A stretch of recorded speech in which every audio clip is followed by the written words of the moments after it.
अकोले तालुक्यात आगामी बकरी सणाच्या अनुषंगाने शहरात कायदा व सुव्यवस्था अबाधित राहावी आणि शांततेचे वातावरण कायम राहावे यासाठी आज अकोले पोलीस स्टेशनच्या वतीने शहरातून भव्य रूट मार्च काढण्यात आला। नागरिकांमध्ये सुरक्षिततेची भावना निर्माण करणे आणि सण उत्सव शांततेत पार पाडणे हा या रूट मार्चचा मुख्य उद्देश होता। हा रूट मार्च अकोले पोलीस स्टेशनपासून अत्यंत शिस्तबद्ध पद्धतीने सुरू करण्यात आला। पोलीस ठाण्यातून निघालेला हा मार्च कोल्हारकोटी रस्ता आणि कारखाना रस्ता या प्रमुख मार्गांवरून फिरत पुन्हा पोलीस ठाण्यात परतला। रूट मार्चच्या समारोपानंतर पोलीस ठाण्याच्या आवारात विशेष परेड म्हणजेच कवायत घेण्यात आली। या संचलनाचे नेतृत्व अकोले पोलीस स्टेशनचे पोलीस निरीक्षक मोहन बोरसे यांनी केले। त्यांच्यासोबत पोलीस उपनिरीक्षक विनोद खांडबाले आणि सहाय्यक पोलीस निरीक्षक संदीप हजारे प्रामुख्याने उपस्थित होते। या रूट मार्चमध्ये अकोले पोलीस स्टेशनचे सर्व पोलीस अंमलदार, कर्मचारी आणि होमगार्डचे जवान मोठ्या संख्येने उपस्थित होते।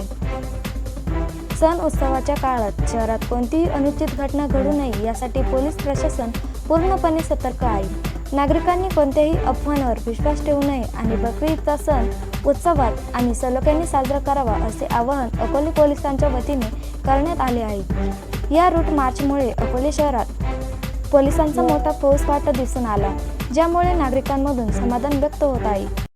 अकोले शहरातून एकमेव रस्ता म्हणजे कोल्हारकोटी रोड हा जात असतो।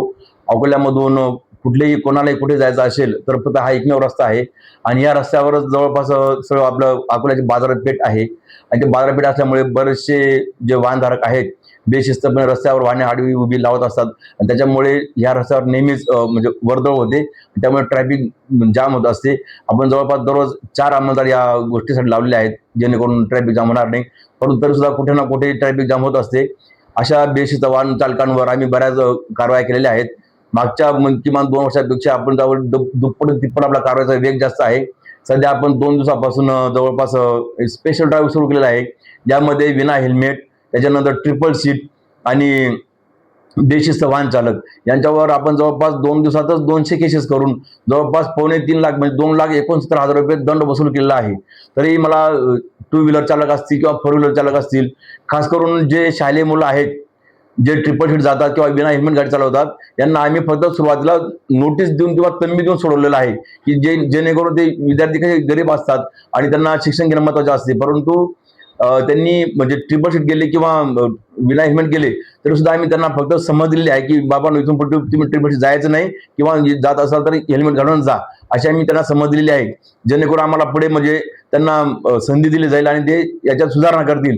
आणि असे बरेचसे पालक आहेत की जे सध्या ट्युशनच्या नावाखाली किंवा शाळेत जाण्याच्या नावाखाली त्यांच्या मुलांना ते 2 व्हीलर देतात, तर त्यांनी असं देऊ नये किंवा त्यांच्याकडून असं काही अपघात झाल्यास किंवा काही इतर काही घटना घडल्यास कायद्यामध्ये तरतूद आहेत की संबंधित त्याचे पालकच जबाबदार राहतील आणि त्यांच्या अशा विद्यार्थ्यांकडून काही झाल्यास तर सरळ सरळ त्यांचे जे पालक शिकवायला किंवा त्यांचे जे पालक आहेत यांच्यावर सरळ गुन्हा दाखल करण्यात येईल, दंड पण वसूल करण्यात येईल। त्यानंतर आपल्याकडे जे बाजारपेठेचे काही मोठी मोठी दुकाने आहेत तर त्यांना आम्ही वारंवार सूचना केलेल्या आहेत की तुमच्याकडे ज्या माल उतरवण्यासाठी गाड्या येत असतात तर ह्या गाड्यांमध्ये तुम्ही एक तर रात्री 8 ते सकाळी 8 पर्यंत बोलवत जा, जेणेकरून सर्वसामान्य जनता जे अकोलेकर आहेत यांना ट्रॅफिक जाम होणार नाही आणि रस्ता मोकळा राहील। काय होतं, ह्या गाड्यांमुळे त्या गाड्या माल उतरवतात, त्याच्यामुळे बऱ्याच ठिकाणी ट्रॅफिक जाम होत असते। अशी बरीचशी दुकाने आहेत, तर आम्ही त्यांना यानंतर प्रथम नोटीस देणार आहोत आणि त्यांची एक मीटिंग पण घेणार आहोत सगळ्या व्यापारी मंडळाची। आणि ही मीटिंग झाल्यानंतर आम्ही त्यांना नोटीस देणार आहोत की तुम्ही अशा प्रकारे वाहनधारकांना किंवा जे माल खाली करायला येतात त्यांना तुम्ही रस्त्यावर लावून देऊ नका वाहनं, आणि तुम्ही रात्री 8 ते सकाळी 8 या वेळेत तुमचा जो मुद्देमाल असेल किंवा माल असेल वाहतूक करण्याचा तर तुम्ही त्या दरम्यान करत जावं असं। आणि त्यांनी तरी सुद्धा आम्हाला जर प्रतिसाद दिला नाही तर प्रचलित जे वाहतुकीचे अधिनियम किंवा कायदे आहेत त्यानुसार कलम 102 नुसार आम्ही त्यांच्यावर इथून पुढे कारवाई करू। आणि हे सर्व होत असताना आम्हाला अकोल्यातील जी सर्वसामान्य जनता आहे यांचं सहकार्याची अपेक्षा आहे आणि सर्वांनी असं सहकार्य करावं आणि पोलिसांना मदत करावी। पोलिसांनी सुद्धा चांगल्या प्रकारे काम करतील असं मी तुम्हाला सगळ्यांना ग्वाही देतो। येथे थांबतो। जय हिंद, जय महाराष्ट्र।